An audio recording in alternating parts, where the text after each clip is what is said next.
2, 3. Yeah. Good morning. In the afternoon. Good afternoon, everybody. My name is Feyisayo. I lead the design team here at Cowrywise. You probably have seen me maybe on. You would have seen me, but yeah, but like you would have seen things I've done. Let me just put it that way, or things that at least the output of the design team. And yeah, this talk is mostly just going to talk about the things that how we design at Cowrywise for behavior change, products that we build that try to, you might not know as a customer, but with things that we design with the intention to change the way people approach money, the way people approach their finances, things that we even in our product roadmap, things that we build, how we try to influence behaviors with it. A lot of the things that we don't know, well, subconsciously we don't know that there's actually a thing where you design for behavior change. It's actually a thing in design, but as designers, this is an actual area of design, which is building products, tweaking your design to influence the behaviors of people. And this talk will just be a very light talk, things that we've worked on that influence behaviors, how you can design with influencing behaviors in mind, and how you can bring that into your own product and other global brands that have done this and seen impact in their customer base and usage. So, yes, can we start now? Yeah. So in this talk, the first part we'll be talking about like how to understand behavior change, the role in design, and motivations for influencing behaviors, then case studies, ethical considerations, and then conclusion. The first part will just be talking about behavior. What influences people to do certain things, triggers, and then you can think of goes. Yeah. So this part is just what exactly is behavior change? Like a complex process involving psychological, social, and environmental factors. So, for example, if somebody likes to eat a lot, there's probably a trigger. Some of it is psychological, and if you can key into those psychological aspects or factors, you can sort of tweak and you can I don't want to use the word manipulate, but you can train the mind and influence people to take positive behaviors or maybe to do some things consistently. And you would see this in maybe areas like fitness, health, wellness. So many fields really apply this, but it's mostly psychological and environmental factors here. Then, for behavior, this chart just shows like what really happens when somebody develops a new behavior. It starts with a trigger, which is like is either you see something and the next thing is you take an action.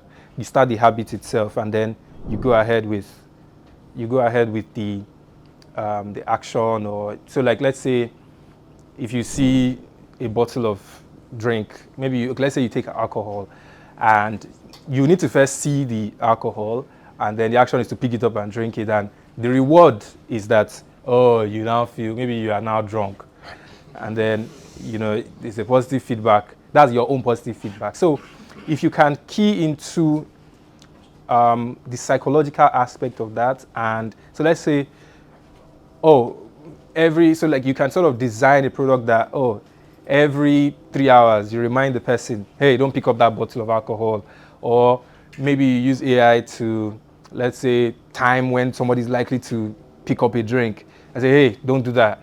And then you can sort of cue, and then like you can play around with these triggers, what triggers the person, and then develop and design a pattern around it. So there are a lot of products and companies that have implemented this, even countries. So, like an example would be in the Netherlands now. If you go to Amsterdam, they have this thing where, people that, for example, in Nigeria, we just trash anywhere. People just trash anywhere. If you look at this now, you are being paid some money to actually recycle, and that's sort of feeding into that reward aspect. This is aside the environmental need to actually like not litter and all that, but in the rewards, like in the reward system here, you can see that you'll be paid if you put. So anytime you want to drop something, or if you want to drop something on the floor, you see, and they're like, hey, I can get paid for this. Might as well not just drop it. Over time, it will now, before you know it, it becomes natural. And even if you don't even see, even if you are not even told to that you get paid for it, you're just used to not littering. So that's an example in the Netherlands, like a reward example, how you get paid for not littering and how you get paid to recycle, and they're in other countries too. Another one, this one is, so this one is Sony. So like when you play on your PS5, there's this like, you see like gameplay hours. So like let's say you play like one game a lot, you spend a lot of time playing this particular game a lot of times. You can see how they've cleverly put the time, the total time. So if you see that, hey, maybe 300 hours of your life, you spent it playing, or 1,000 hours, which is very possible with games. You can spend a lot of time on them, and then you don't even know. You just keep playing, and maybe if they show you that, hey, you have spent 1,000 hours of your time, you could have written a new book, or you could have, run a marathon during that period. You can see how this can influence how you now approach the game. Now you might probably want to do things like have like a screen time, and you can see it in some of them. They call it on PS5 now. You have this something healthy screen time or so, where like you can't just play a game all day of your lives, because there are people that do that, so. But that's another way you can design to influence behavior change. So another one is like Oracle. They have this thing where they had this. This is an example that I saw that was really nice. So where you can see how your energy reports in your home. So if you have a house, and then maybe you're always using the air fryer. You're always frying everything in the world.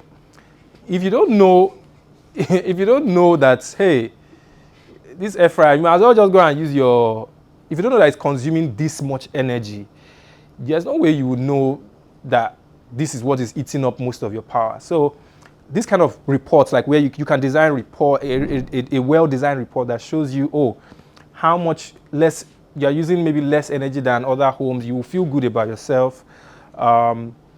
Like now you can see like how much your energy use at a glance. For example, if they show you that, hey, your energy use is fair or is poor, you can find ways to maybe turn off things at home, reduce like certain things. So there are just so many ways we can design to influence behaviors, and with something that we do at Cowrywise already. So this one is just a very simple energy report that shows you how much energy you are using. I think this one is active now. So another example would be apps like Duolingo. So Duolingo uses things like leaderboards, streaks, notifications, reminders, weekly reports, all those things. They are subconsciously trying to make you change the way you approach language. All those things like, I have my Duolingo streak, I need to keep it. Even though you might not really learn, if you actually put you in front of a French person,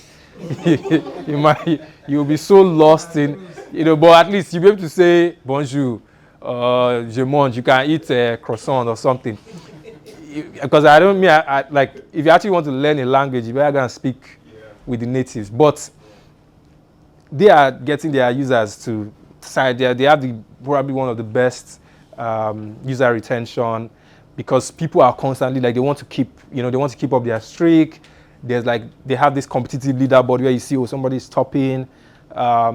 You can even like challenge your friends and all those things. So all those things, they are indirectly, they are influencing you to take, it's good to learn new languages.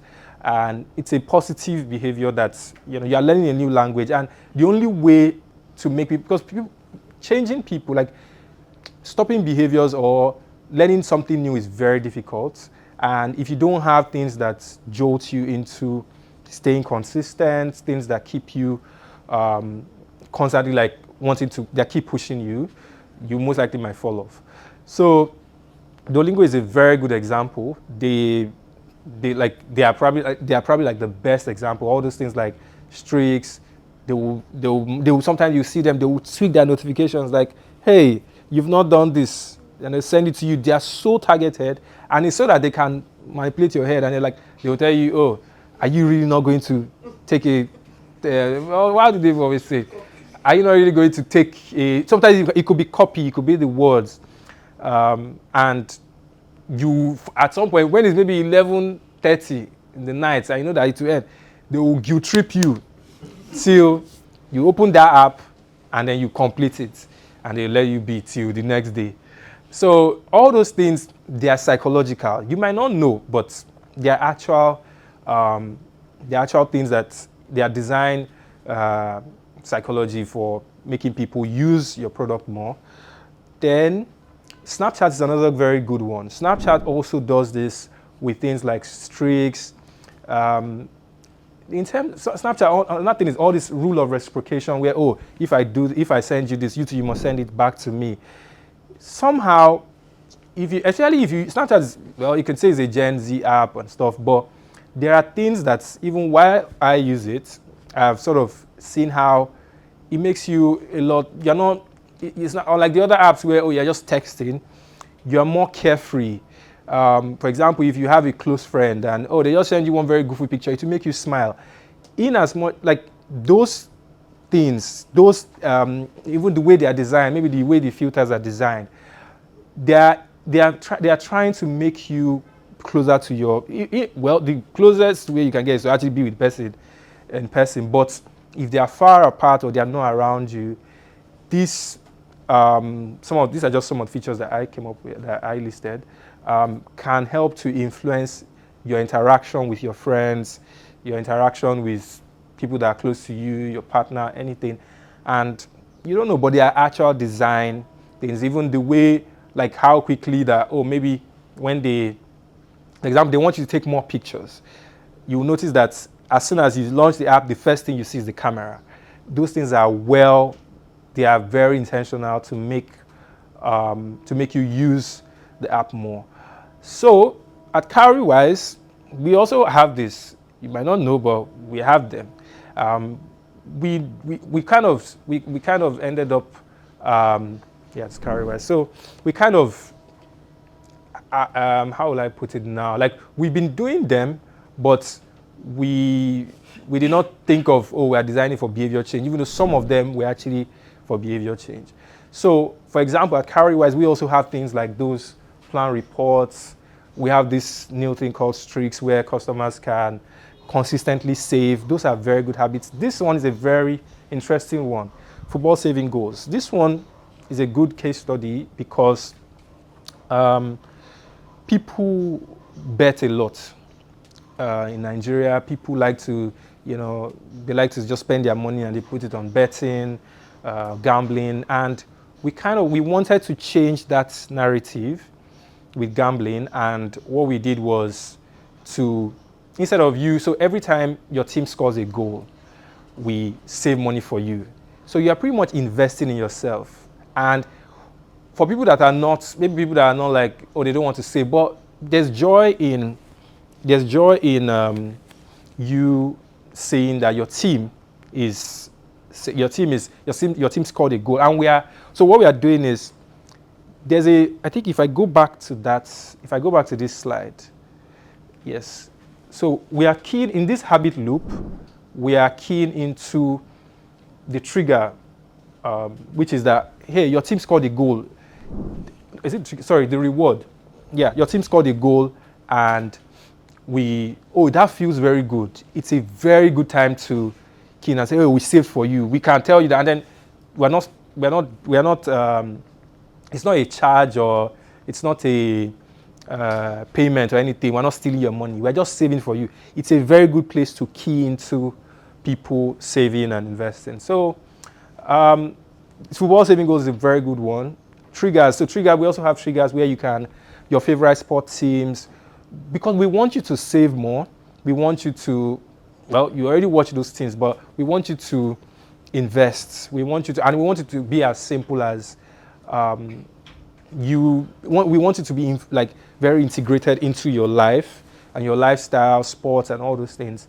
And that's why we have these ones. Then, so this one also. Now, this is another way that we did this for managing like our own and some of our customers. Indirectly, people don't know that, by us having a 24-hour withdrawal window, yes, you can say, you might have an emergency or something, but we are trying to let you know not everything is actually an emergency. Not everything is that, I need my money now, I need my money sharp, sharp. No, your savings are for long term. Your savings are supposed to be, that's what they are your savings. So people, because we realize that people, they treat their savings like, their savings should now save them every time. And we had to find a way to limit that. It could be, and there are many ways. You can use time, you can play with the design and everything, but we had to use time. So it's sort of friction between you taking out your money and you taking out your money and, let me see, so you taking out your money from the app and then withdrawing it into your bank account. So we had to figure out a way, and this has really helped. We have a lot of customers that, they say, I tried to withdraw, like, do I really need it? Then they go back and they go and cancel it. That happens a lot. And indirectly, we have changed the way people approach their savings. Now, if somebody asks you that, I need money for, maybe somebody came and said, hey, I need money for, what can they possibly need money for now? And give me like an idea. Let's say, okay, grandma swallowed bleed. Yeah, she swallowed bleed. So, and then it shouldn't be your savings that you go and plunge out because of that. I mean, and even if, but even if, because, you might maybe your grandma is old already. But she's old already, but I'm not saying that she's gonna kill grandma. But there are some things that are not necessarily emergencies, and they can always wait. And so what this actually does is give you that friction and give you time to think and say, hey, relax before you go and withdraw this money. Because if you take it out, it's your money anyway. If you take it, you still have it. But when you have that friction, it can help in you can make better decisions. And even if this, you can also translate to even other areas of your life where before you make any decision, you think okay, especially when it comes to money, you are not just rash in deciding. And these are ways that we've designed it to influence behaviors. Another one is now automated savings. We want you to save consistently. So let's say, I think we had to do a redesign for this one, where, okay, instead of us saying that, we want to save for you, so let's say today is 29th. So let's say you want to save on every 20. What we usually do is maybe we say, we count 30 days or 7 days. But it's easier to think that, okay, I save every Tuesday than, I'm saving every 5th of the, so all those little things sort of influence you to want to save more because, it's relatable to want to save on a particular day. That's for automated savings. So you choose your preferred day of the week and all that. Then Money is another one. So this one is a product that we've designed solely for partners to So you're a couple, you can save together. And really what this does is to encourage transparency in the relationship, which is like, both partners can see how much they are saving, how much they are both investing. Yeah, so you can see what each person is contributing to the money though. So you have like all these milestones where instead of you putting money in some joint account in your bank account, you can have it in a money duo with your partner. So you can sort of plan. Planning is another good thing that, planning is another way to manage your finances. So you can plan to, maybe if you want to have a home, you want to have a baby, we have those features to a money duo. There are other things that we also do, but I can't possibly like put all of them here. Then, now, there are ethical considerations, which is that when it comes to influencing people's behavior, you have to also be very mindful of how because in as much as there are a lot of companies that kind of abuse this in the sense that they can see it as a way to sometimes they maybe take data that they don't need. They manipulate you, in a way. Maybe they guilt trip you and they force you to do certain things just because of their own end goal. So, but in influencing behaviors for positive change, like you have to also consider, you have to give people feedback, control. So if somebody, let's say we want you to automate your savings, or we want you to, let's say football savings now, your team scores a goal, you should be able to opt out. If you don't want to do it, you're not doing it. So, and we have that also. I think even Duolingo is very forceful. They don't even let you opt out of anything. Like, there's no opting out of anything. You are stuck with them. And it's not it's not bad because it's just a language app. But for us, because we are dealing with money, we have to consider a lot of these things, like, you can decide to terminate your plan, or decide to stop, or let's say something you actually need money, or all those things. So there's that part of having like informed consent before you infuse this into your product. You have to consider all these things. There are a lot more, data minimization, which is like, don't take more than what you actually need. A lot of brands they can take maybe you call it your permission, location, all those things just to design something, but it's good to keep it very minimal. And you get to, just consider. And this guy, he's not doing very well in that aspect, but I think he's trying now, but he's always watching. Anyway, because another app I wanted to put here was Instagram. How they are very good at it, where they kind of, let's say the things that you say in your DMs with people, even on WhatsApp, before you even think about it, you've already seen an ad. You've seen an ad about it, and you'll be wondering if they are in your head. Like, I don't even know if they are designing for behavior change. They are just designing to, but it's very, very important that when we are designing all these things, we also consider some ethical reasons why people might not want it, or just giving people more control. And that will be all. Thank you very much. Do you have any questions? Yeah. Thank you.